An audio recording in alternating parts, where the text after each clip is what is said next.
요한복음 8장 12절부터 14절까지 말씀을 통해 갈 길을 밝히 보이시니 제목으로 오늘 본문의 말씀을 함께 은혜를 사모하며 듣겠습니다. 여러분, 사람들의 관심이 어디에 있을까?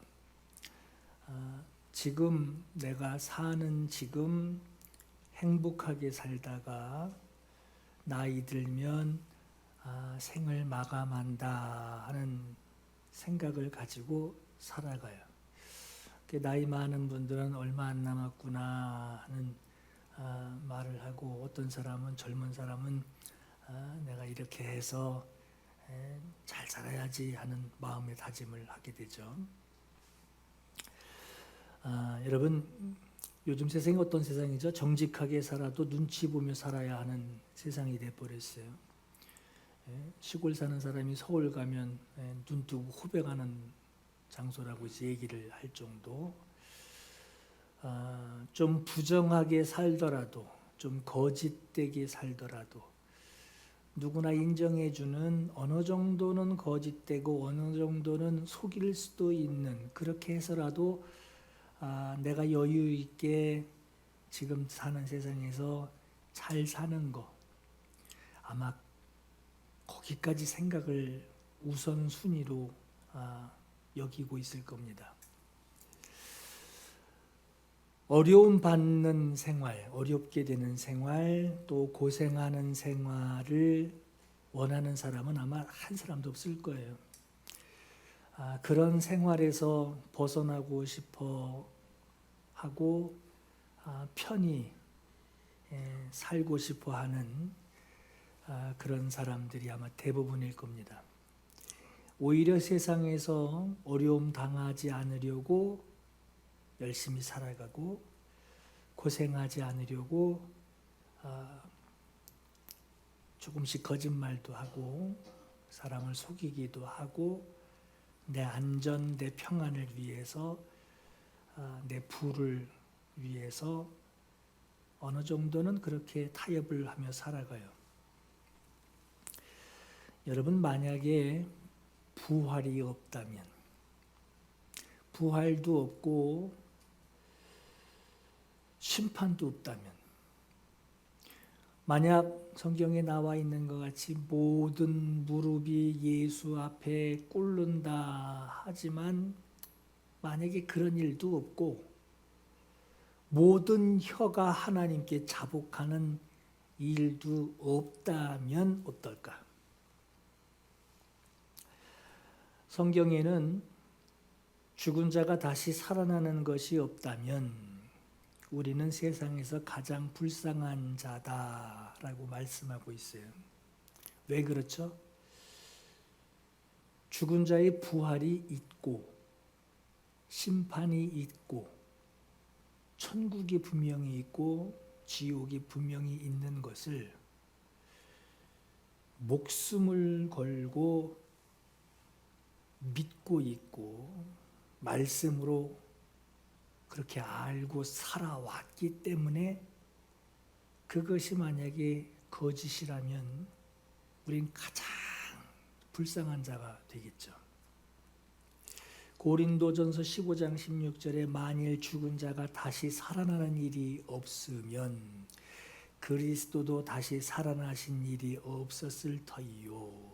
그리스도께서 다시 살아나신 일이 없으면 너희의 믿음도 헛되고, 만일 그리스도 안에서 우리가 바라는 것이 다만 이 세상의 삶뿐이면, 내세를 생각하고 절제하고 인내하고 화내지 않고 다른 방법으로 하지 않고 성경에 나온 방법대로 참아가며 불편을 감수하며 손해보며 얻어맞으며 사는 내가 모든 사람들 가운데 더욱 불쌍한 자이리라 했어요. 만약에 이 모든 것이 반드시 일어나는 일로 모든 사람들이 주님이 말씀하신 그 자리, 예수 앞에 나아가 직고하게 되는, 자백하게 되는 그 자리에 서는 일이 분명히 일어난다면 어떨까요? 어렴풋이 들어서 알고는 있었지만 진짜네 하는 사람도 있을 것이고, 이런 일이 있었으면 내가 이렇게 안 살았을 텐데 하는 사람도 있을 것이고, 내가 이 날을 기다려왔습니다 하는 사람도 있을 거예요. 사람 인생이 글쎄 의학이 발달해서인지 100년 사는 사람들도 그렇게 적지는 않죠. 그러나 100년을 쉽게 사는 그런 인생이 아닌데, 100년도 못 사는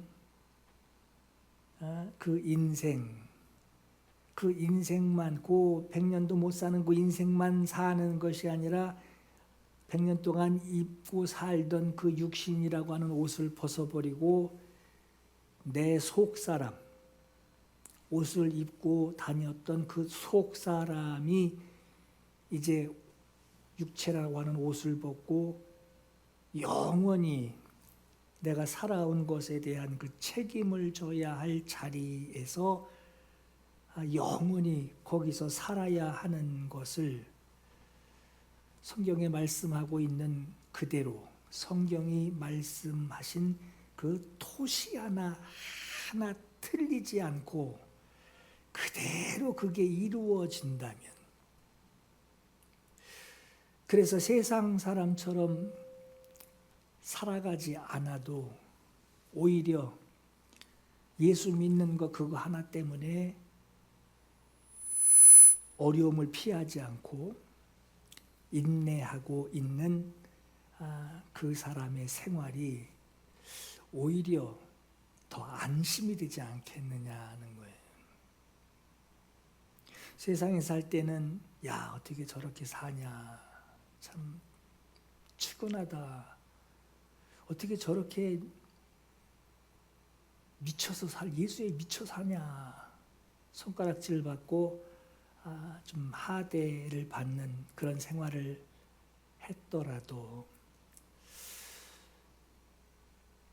내가 그렇게 살아온 것이 정말 하나님 앞에 얼마나 복된 것인지를 스스로 알고 그 자리에 섰을 때 안심이 되지 않겠어요? 자기가 어디서 왔으며 이제 내 삶이 어디로 가는지에 관심을 두고 성경을 통해서 사람이라는 것이 영적 존재인 것을 성경을 통해 알게 된다면, 그것을 알고 살아간다면 세상 사람들 저렇게 살아도 잘 사네 하는, 난 하나님 믿고 교회 다녀도 저렇게 되지 못하네 하는 세상 사람과 비교하는 그러한 삶이 아니라, 아마 내 영적인 존재, 내가 영적인 존재구나 하는 것을 분명히 알게 되면 세상에서 삶에 비교하는 삶이 아니고 그거 쫓아가려고 사는 삶이 아니라 정말 내세를 준비하는,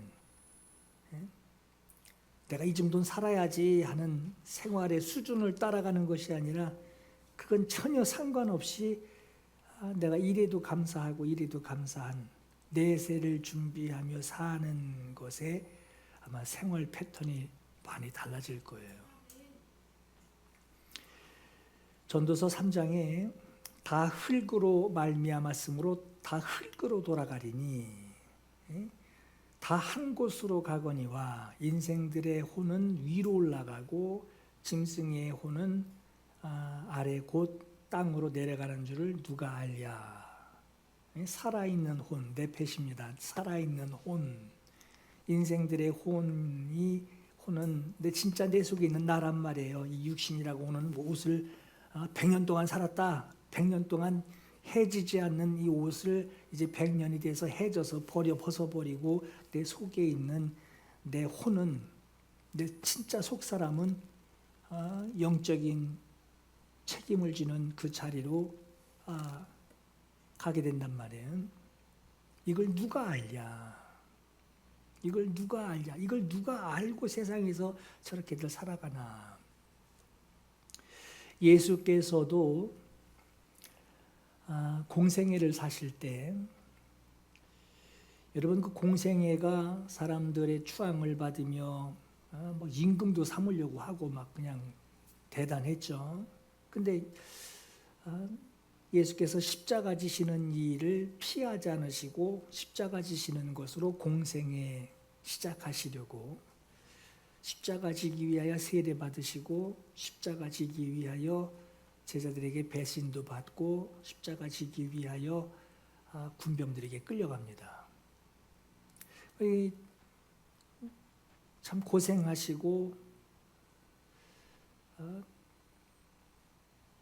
어찌하여 나를 이렇게 버리시나이까 할 정도로 누구라도 그 길을 가고 싶지 않을 만큼 우리가 예수님 따라 산다, 예수님 따라 그 길 가신 길 내가 우리가 따라간다 하지만 누구도 그거 쉽게 감당할 마음이 그렇게 들지 않을 만큼 그런 생활을 예수께서 하셨단 말이에요. 근데 예수께서 이렇게 하신 이유가 뭐냐? 예수님 당신 자신이 어디서 왔으며 이 십자가 길을 걸어서 어디로 가실지를 아셨기 때문에 그 쓴 잔을 드시며 공생애를 사신 거예요. 오늘 본문 14절에 나는 내가 어디서 오며 어디로 가는 것을 알거니와 그랬어요. 요한복음 14장 2절에도 내 아버지 집에 거할 곳이 많도다. 그렇지 않으면 너희에게 일렀으리라. 그렇죠? 내 아버지 집. 내가 갈 아버지 집. 내가 가서 너희를 인도할 아버지 집. 내가 너희를 위하여 거처를 예비하러 가노니 그랬어요. 가노니. 너희를 위하여 거처를 예비하면 내가 다시 와서 너희를 내게로 영접하여 나 있는 곳에, 거기 나 있는 곳에, 지금 땅에 계시면서 나 있는 곳에 그러세요. 이미 거기 갈 생각을 하고 계신단 말이에요. 나 있는 곳에 너희도 있게 하리라 하십니다. 요한복음 17장 5절에도 아버지여 창세전에 내가 아버지와 함께 가졌던 영화, 그러니까 예수님이 이 땅에 오시기 전에 아버지와 함께 계셨던, 어디서 오셨는지를 예수께서 아셔요. 이 땅에 내가 어쩌다 이렇게 태어났나 하시는 것이 아니라 어디서부터 이 땅에 오셨는지를 알고 여기서 아버지가 맡기신 이 일, 공생애를 다 누구도 그 일 감당할 수 없는 그 일을 예수께서 감당하시고 고난주간 되면 여러분 그런 거 가끔 TV에서 보죠. 괜히 저 십자가에다 여기다 못 박고 이렇게 십자가 질질 끌고 다니고 그것도 무거우니까 십자가 밑에 바퀴 달아놓고서 끌고 가는 거. 그 뭐 하는 건지 모르겠어요.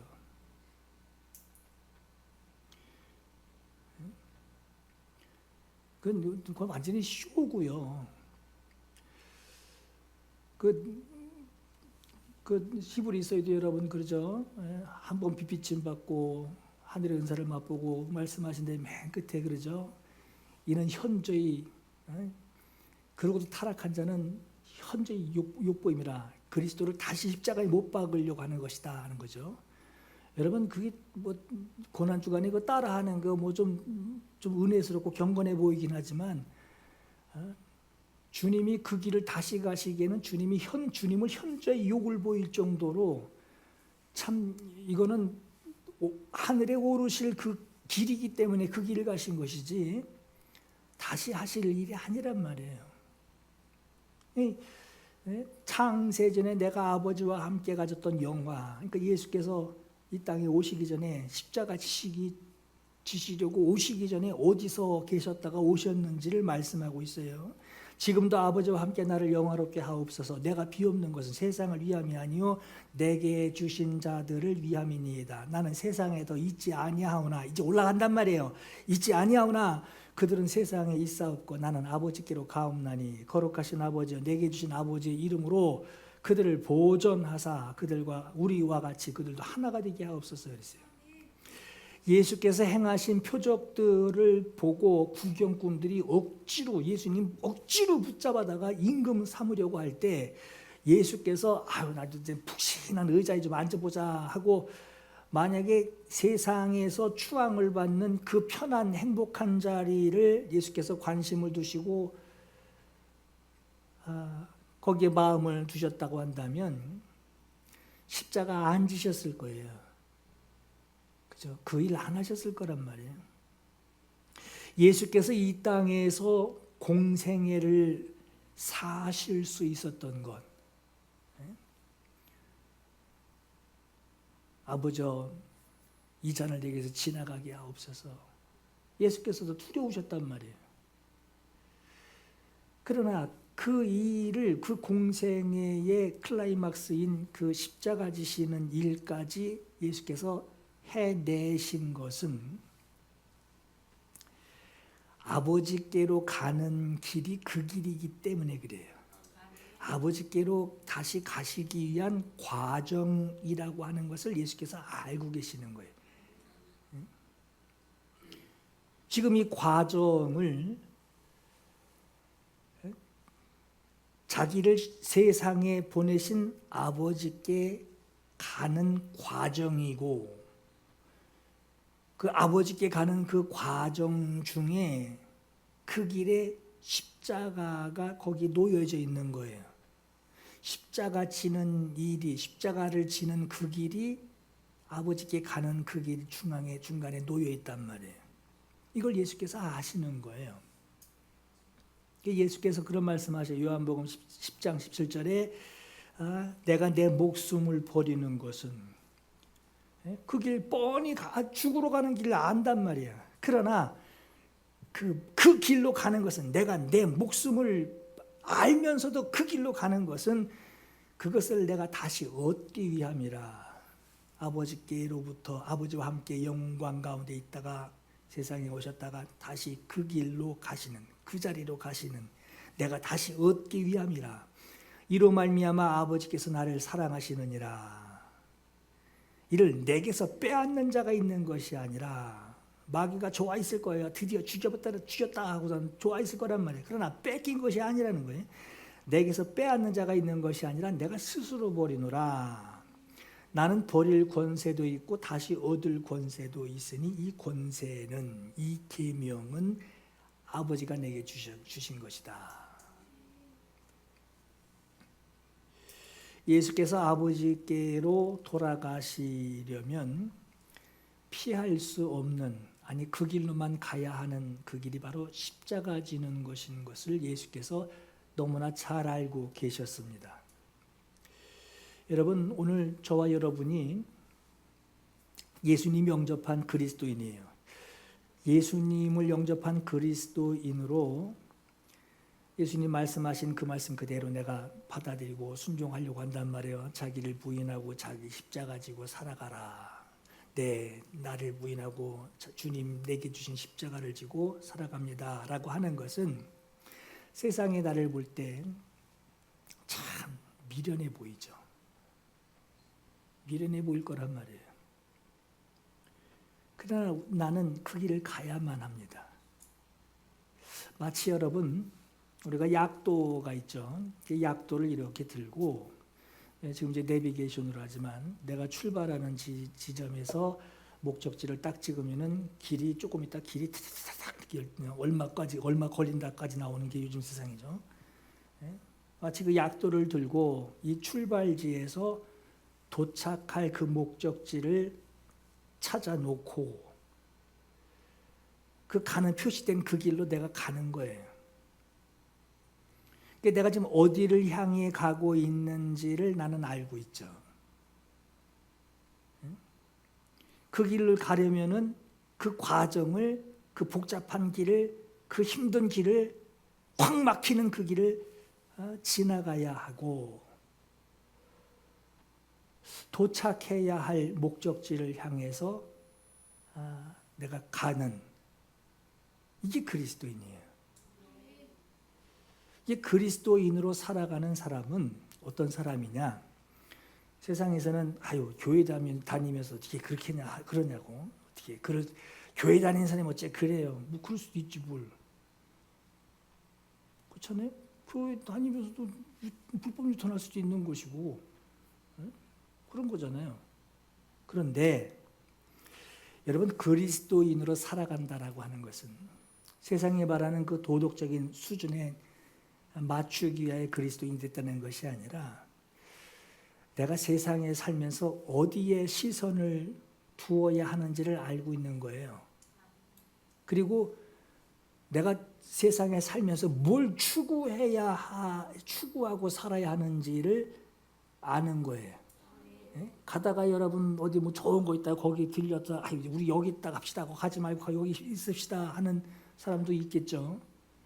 근데 우리 목적지가 정해졌단 말이에요. 여러분, 오늘 예수께서는 나는 세상의 빛이다 그랬어요. 이스라엘의 유대인들이 알고 있는 그 빛이요, 빛. 그 빛, 유대인들이 알고 있는 그 빛은 우리가 알고 있는 빛하고는 전혀 다릅니다. 이스라엘의 유대인들이 알고 있는 그 빛은요, 구약 성경에 빛이 임한다 할 때 그 빛은 메시아예요. 우리는 화내 좋네 하는 그 빛이죠. 근데 구약에 예언된 그 약속, 메시아가 오실 것이다라고 하는 그 예언이 구약에는 빛이라고 나와 있어요. 이사야서 9장 2절에 흑암에 행하던 백성이 큰 빛을 보고 사망의 그늘진 땅에 거주하던 자에게 빛이 비치도다. 백성의 언약과 이방의 빛이 되게 하리니 너를 이방의 빛으로 삼아 나의 구원을 베풀어 땅 끝까지 이르게 하리라 그랬어요. 그러니까 여러분, 성경에 메시아를 빛으로 가리키고 있어서 예수님이 자기 자신을 가리켜 나는 빛이다 하는 말을 유대인들이 들었을 때 깜짝 놀랄 수밖에 없는 거예요. 그러니까 예수 아주 어떻게 흠을 잡아서 아주 그냥 그 흠을 잡아서 저걸 어떻게 그냥 그 망하게 만들까 하고 별로던 사람들이 나는 빛이다 그러니까 충격을 받은 거죠. 이보다 더한 증언을 어떻게 찾으리요 하며 충격을 받는단 말이에요. 근데 예수께서는 나는 빛이다 라고 했을 때 예수님이 이런 표현을 하셨어요. 자신을 나는 세상을 비추는 빛이다 라고 하셨고, 요한복음 1장 나는 세상을 비추는 빛이다 하셨고, 그리고 각 사람에게 비추는 빛이라고 그랬어요. 그러니까 사람을 비추는 빛이에요. 그리고 그 빛비춤을 받은 사람이 그 빛으로 어둠 가운데 거하지 않고 빛으로 그 빛의 인도를 받아 그 빛으로 살아가게 한다라는 이 3단계가 있는 거예요. 그 세상을 비추고 세상에 사람을 비추고 그 빛비침을 받은 사람이 그 빛으로 살아가게 하는, 이게 바로 예수께서 말씀하시는 빛이란 말이에요. 예수께서 빛이 세상에 오셨다라고 하신 것은 여러분, 이게 역설적으로 뭔 얘기냐면 인류가 꼼꼼화되는 거예요. 대낮에 후레쉬 들고 다니는 사람은 없죠. 그건 정신 나간 거잖아요. 이게 후레쉬, 그 빛이 임하는 것은 그 빛을 받는 그 자리가 어둠이라고 하는 거예요. 인류가 처한 상태가 바로 어두운 상태라고 하는 겁니다. 어젯밤에 여러분 저는 이제 해무가 그냥 쫙 꼈죠. 어젯밤에 보니까 이 앞에 철도도 잘 안 보이더라고요. 그러니까 모든 사람이 죄가 가라앉아서 그 어둠이 바로 내가 살아가는 방식이 되는 거예요. 그 어둠 가운데 있기 때문에 내가 살아가는 방식이 거기 어둠에 적응이 되고 어둠에 그 적응된 대로 살아가는 거죠. 근데 그 가운데 빛이 임한 거예요. 자, 어떤 일이 벌어지겠어요? 어둠에 적용이 되고 이렇게 해도 아무도 몰라. 이렇게 해도 아무도 몰라. 다들 그렇게 살아. 그렇게 사는 어둠에 사는 사람들, 그 어둠 속에서 그 사람에게 세상에 비추는 빛이라 그랬고 사람에게 비추는 빛이라 그랬어요. 그 사람에게 빛을 비춰주는 것으로 어둠 속에 살던 사람이 손으로 몽글딱거리기만 하다가 못 보던 것을 보게 된 거예요. 어둠 속에서 눈으로 보지 못하고 만지작거리며 육체의 감각으로 살아왔는데, 안 보이니까 살아왔는데 빛이 비춰서 내 손에 들고 있는 것이 뭔지, 내 주변이 지금 어떤 상황인지 그 정체를 확인하지 못하고 살아왔단 말이에요. 다들 그렇게 살고 나도 지금 그렇게 살아왔고 불편한 게 당연하고 요거보다 편한 게 너무 감사하고 좋고 그렇게 또 살았으면 좋겠고 하는 것이 어제 해무 가라앉은 것 마냥 그게 그냥 어둠 속에 사는 우리들 모습이었어요. 그런데 빛이 비춰서 내가 지금 어디에 서 있는지, 내가 지금 들고 좋아라 하고 웃고 있던 게 뭔지 정체를, 빛이 비춰서 정체가 드러납니다. 이게 그릇인지 그릇으로 알고 있었는데 해골바가지란 말이에요. 어둠 속에서 내가 지금 들고 있는 것을 내가 만지기만 알고 내가 적응해서 살아왔는데, 지금까지 그렇게 살아왔는데 그 빛이 환히 비치고 나니까 그 진리의 빛, 그것은 무엇이다 라고 하는 그 진리의 빛이 비춰지고 나니까 그제서야 내 눈으로 보고 정체를 알게 된 거예요. 진실을 알게 된 거란 말이에요. 나는 세상의 빛이니 나를 따르는 자는 어둠에 다니지 아니하고 세상의 빛을 얻으리라. 이 말은 보세요 여러분, 따르는 자, 아클로돈이라고 하는 이 따르는 자라는 말의 뜻이 뭐냐면요, 함께 길에 있다예요. 나는 세상의 빛이니 빛이 왔어요. 그 빛을 따르는 자는, 다시 말하면 함께 있는 자, 함께 빛과 함께 있는 자, 함께 길에 있는 자는 함께 나란히 빛이 가는 그 길에 나란히 그 빛과 함께 있는, 이게 바로 따르는 자예요. 함께 길에 있다는 거예요. 자, 이렇게 이해하시면 돼요. 여러분, 빛 그러면 가장 먼저 떠올리는 게 이제 태양이죠. 태양은 발광체입니다. 빛을 스스로 내뿜는 거죠. 그러나 우리 밤에 이렇게 하늘 보면 달도 훤하고 별도 반짝반짝하죠. 그 별이 빛을 발하는 것이 아니라 반사돼 가지고 빛이 반짝반짝하는 거란 말이에요. 태양빛을 받아서 달과 별들이 반사체가 되어서 빛이 납니다. 그렇듯이 어떤 건 별이 아주 반짝반짝한데 어떤 건 저걸 점을 찍어놓은 것 마냥 볼락말락하는 별도 있죠. 그건 왜 그러냐면은 태양에게서 가장 멀리 있는 것은 덜 반짝거리고 가까이 있는 것은 반짝반짝하는 거죠. 태양빛에 가까우면 가까울수록 그 빛을 받는 달과 별이 밝기가 강하게 되지만 멀리 있는 것은 그 밝기가 떨어집니다. 나를 따른다라고 하는 이 말은 빛에 가장 가까이 있어서 빛을 받는 그 밝기가 빛난다라고 하는 거예요. 자, 예수께서 나는 세상의 빛이니 하신 것은 예수께서 빛이시기 때문에 빛을 받은 사람에게 빛이 있다라고 하는 거예요. 우리에게 빛이 있다라는 것은 주님 나를 따르는 자 하고 말씀하시는 것 같이 우리에게 빛이 있다라고 하는 것은 빛을 반사하고 있다는 거예요. 그러니까 주님과 함께 가까이 하면 가까이 할수록 내게 있는 빛은 더 밝아지겠죠.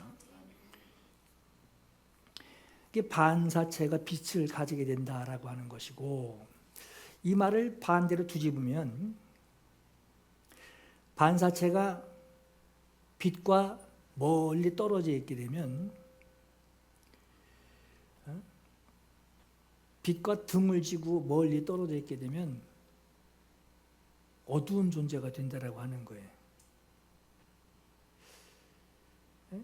주의 이름을 부르고 교회를 몇 번 다녔습니다 하고 말을 할지라도 예수께서 자기 안에 계시지 않는 사람들에게서 그 빛은 기대하기가 불가능합니다. 예수 그리스도가 세상에 들어오셨다라고 하는 것은 어둠 속에서 육체의 가치만을 추구하며 이게 그릇인지 해골인지 모르고 그냥 더듬어서 적용하고 더듬어서 그렇게 편리하게 살던 사람에게 빛이 들어왔다는 것인데, 성경에도 네게 무엇하여 주기를 원하느냐 했더니 소경이 그러죠. 주여 보기를 원합니다 하듯이 잠언서 20장 27절에도 사람의 영혼은 여호와의 등불이라 그랬죠. 여호와의 등불이라 사람의 속을 깊은 속을 살피느니라 그랬어요. 진리를 알지 못해서 이 빛은 빛을 받는다라고 하는 것은 우리가 복음을 듣는 거예요. 진리를 알지 못해서 생명으로 가는 길, 그 길을 파악을 못하는 거예요. 보질 못하는 거예요. 일로 가도 되고 절로 가도 되고 나만 이렇게 사는 게 아니라 다 그렇게 산단 말이에요. 이렇게 가도 되고 저렇게 가도 되고, 굳이 예수 믿는 사람들 그 길로만 고집을 하고 있는데, 그건 교회 다니는 당신 얘기고 나는 세상 살면서 교회 안 다니고 예수 안 믿어도 그냥 사는데 별 지장 없어. 사람들 다 그렇게 살아. 예수 믿으면 넌 안 죽냐? 너 다 죽지. 너도 죽고 나도 죽고 다 죽는데. 죄악 속에 있기 때문에, 어둠 속에 있기 때문에 진리를 알지 못하고 생명으로 가는 그 외길을 잃어버린, 찾지 못하는 그들에게 구원으로 인도하는 길 되신 분이 바로 예수이신데, 예수께서 빛으로 오신 거예요. 그래서 예수께서 나는 세상의 빛이니 하셨고, 참빛 곧 세상에 와서 각 사람에게 비치는 빛이 있었나니 하셨고, 그 안에 생명이 있었으니 이 생명은 사람들의 빛이라 하셨고, 내가 곧 길이요, 길이요, 아버지께로 가는 길이요 진리요 생명이니 나로 말미암지 않고는 아버지께로 올 자가 없느니라 하셨고, 너희가 전에는 어둠이더니 이제는 주 안에서 빛이라. 빛의 자녀들처럼 말씀 듣고 깨닫고, 이게 다 거짓이네, 이게 참이네, 알고만 있지 말고 행하라는 거예요.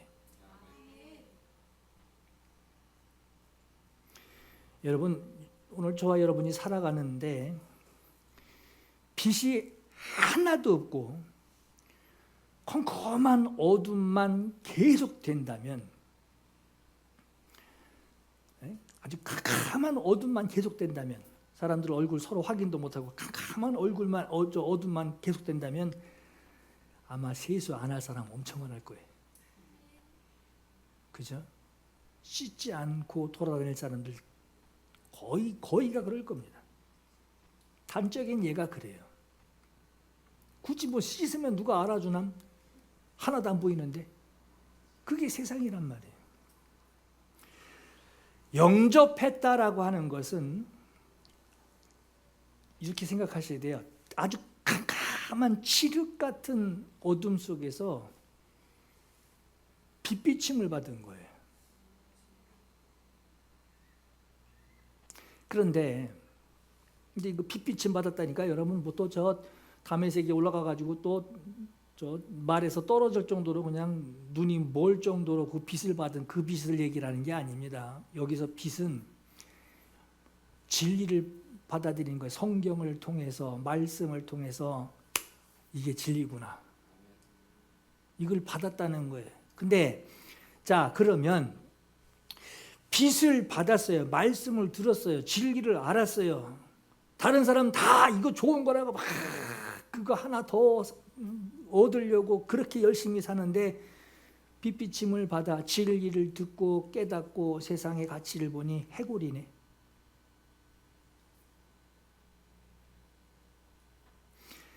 이 빛을 받고 진리, 진실을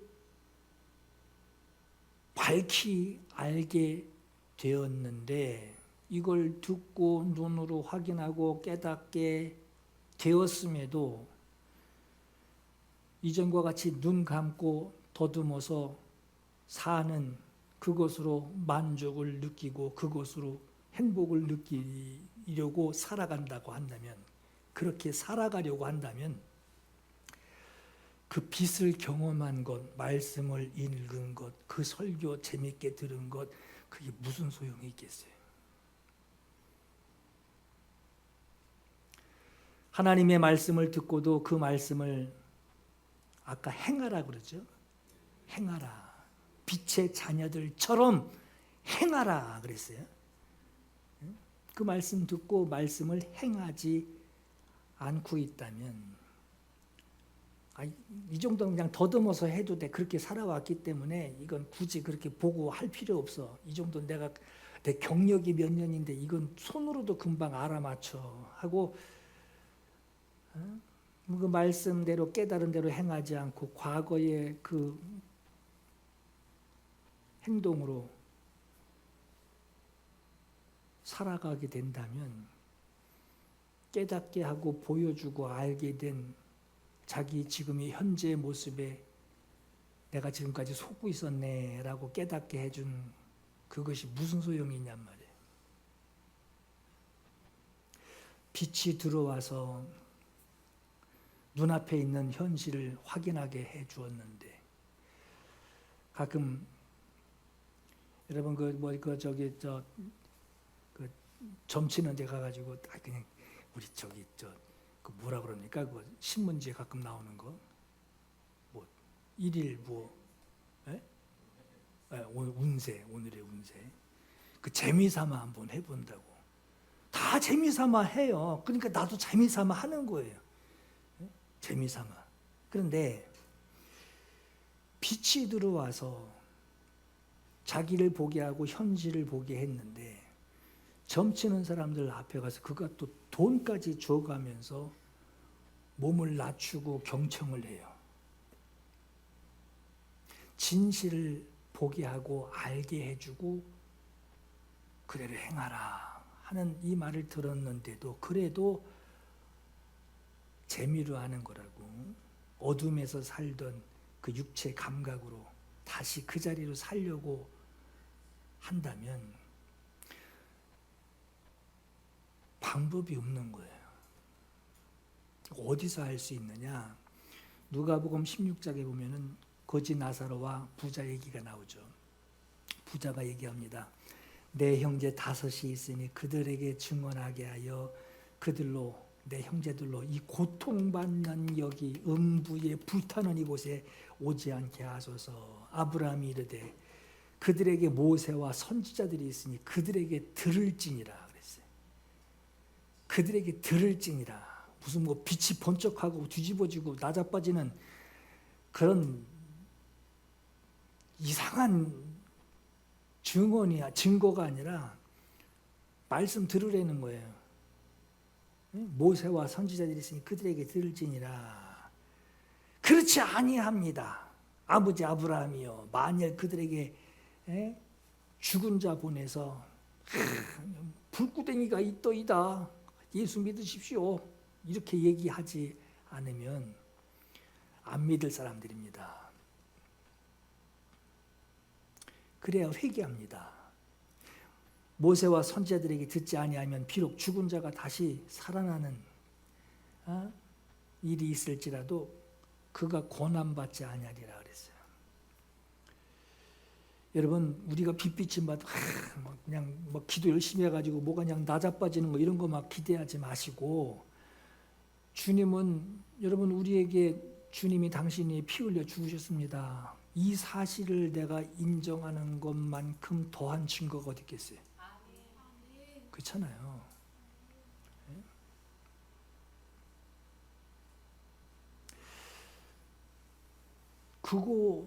그 말을 듣고도 그 사실을 예수께서 피를 토하는 심정으로 내가 널 이렇게 사랑한다 하는 그 말을 듣고도 다른 거 없어요. 좀 색다른 증거 좀 대봐요.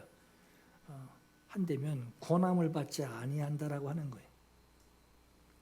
예수께서는 나는 내가 어디서 오며 어디로 간다 하는 것을 예수께서 아셨어요. 오늘 저와 여러분의 신앙의 내비게이션이 어디입니까? 예수께서 그러셨어요. 너희를 내게로 영접하여 나 있는 곳에 너희도 있게 하리라. 이제 내가 가야 할 길, 내가 어디로 가야 하는지, 십자가 지고 나서 어디로 가야 하는지 그 길을 너희가 아느니라. 나 있는 곳에 너희도 있게 할 것이기 때문에 너희도 아느니라 그랬어요. 여러분이 복음을 받아 예수 그리스도를 영접하셨거든. 여러분, 빛에 거하기를, 좀 쉬었다가 믿읍시다 하고 좀 이렇게 어디 가서 발 담궜다가 다시 와서 또 이렇게 빛으로 나와서 또 그러지 마시고, 빛에 더 가까이 나오기를, 더 빛으로 나오기를 바랍니다. 빛으로 나와야 하는 빛으로 와서 동행하는, 아까 그 내게 나와 그랬죠? 나와. 그 방법이 뭐냐?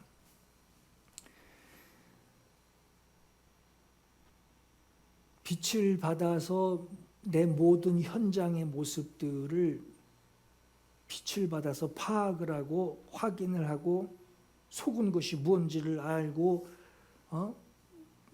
그 사실을 알게 되는 것처럼, 복음을 모르고 세상에서 속고 살던 사람이 복음을 들어요. 예수께서 하신 말씀을 들어요.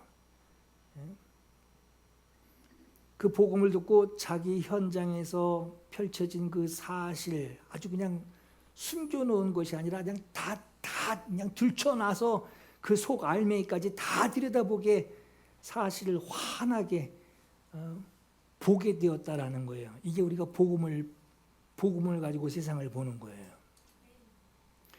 훤히 드러난 그 현실과 앞으로 내가 가야 할, 이 길을 통해서 내가 가야 할 목적지가 뭔지를, 그것을 환히 보여주는 것이 복음이란 말이에요. 빛이란 말이에요. 말씀이란 말이에요. 그 길로 가기 위해서, 그 진리대로 되기 위해서, 그 길을 찾아가기 위해서 순종할 시력이 생긴 것이 바로 빛을 받은 거예요. 여러분, 내비 켜놓고 빨간 줄 이렇게 차 돌아가는 대로 가면 그거 순종하고 따라가야죠. 그 말씀을 들었을 때 목적지로 가는 길이 거기라면 순종할, 내비를 보고 차 밖에 무슨 상황이 벌어져도 내비를 보고 가라고 하는 그 볼 수 있는 시력이 열려 있듯이, 여러분 시편 119편에 주의 말씀은 내 발의 등이요 내 길의 빛이니이다. 주의 말씀은 빛을 내게 주셨단 말이에요. 환히 드러날 빛, 내 발의 등이요, 가는 곳 그 길의 등이요 내 길의 주님의 빛이니이다. 여러분, 히브리서 6장에도 한 번 빚비침 받고, 빚비침 받았다니까 막 그냥 뭐 또 굉장한 이상한 빚을 받은 이걸로 생각하시는데, 이 빚은 복음이에요. 진리. 속고만 살았던 것에 빚을 비춰 그 복음을 딱 제시해. 이게 기준이다 하고 딱 내놨을 때 이 기준에 떨어지고 못 미치는 것은 이건 내가 지금 속고 있었던 것이고, 거기에 매달려 가지고 가치를 얻으려고 했던 것, 이 속는 것이고, 그 기준에 맞춰서 맞는 것은 내가 이걸 왜 이렇게 경시 여겼을까? 그러니까 그 빚비침 받았다는 거예요. 복음을 들어서 알고 믿게 된 사람이 이제 어둠에 거할 이유가 없다라고 하는 말씀이 히브리서 6장 4절의 말씀이에요. 한 번 빚비침 받고 하늘의 은사를 맛보고 성령에 참여한 바 되고 하나님의 선한 말씀과 내세의 능력을 맛보고도 타락한 자들은 다시 새롭게 하여 회개할 수 없나니, 이는 그들이 하나님의 아들을 다시 십자가에 못 박아 드러내놓고 욕되게 함이라. 그러죠. 사랑하는 성도 여러분, 오늘 말씀을 통해서 빛으로 오신 진리, 어디 기도원에 가서 빚 받을 생각하지 마시고, 여러분 성경을 보시면서 그 복음을 알고 그 진리가 기준이 돼서 내가 이제 그 속고 살았던 그 뚜껑도 보는 거 확 제껴서 그 안에 뭐가 들었는지, 내가 이것에 왜 집착하고 여기 마음을 쓰고 잠을 못 자고 분해하고 힘들어 했을까? 여기서 자유할 수 있도록 그 진리가 여러분들을 자유하게 하시니 갈 길을 밝히 보여주시는 그 시력을 우리에게 주셨다고 하는 거예요. 시력, 눈을 열어주신 거예요. 그 진리를 아는 빛 가운데로 나아가시기를 예수 이름으로 축원합니다. 이 시간 기도할 감동이 있길 바랍니다. 진리를 아는 일에, 진리를 믿는 일에 주님 나와 함께 하소서. 나를 인도하소서. 빛 가운데 행하게 하소서. 주님이 주시는 그 빛 가운데, 그 진리 가운데 행하게 하소서. 알고만 있는 것이 아니라 행하게 하소서. 오늘 이 두 가지 기도 우리 주님 앞에 올려드리고 함께 찬양 올려드리겠습니다. 기도하겠습니다.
내게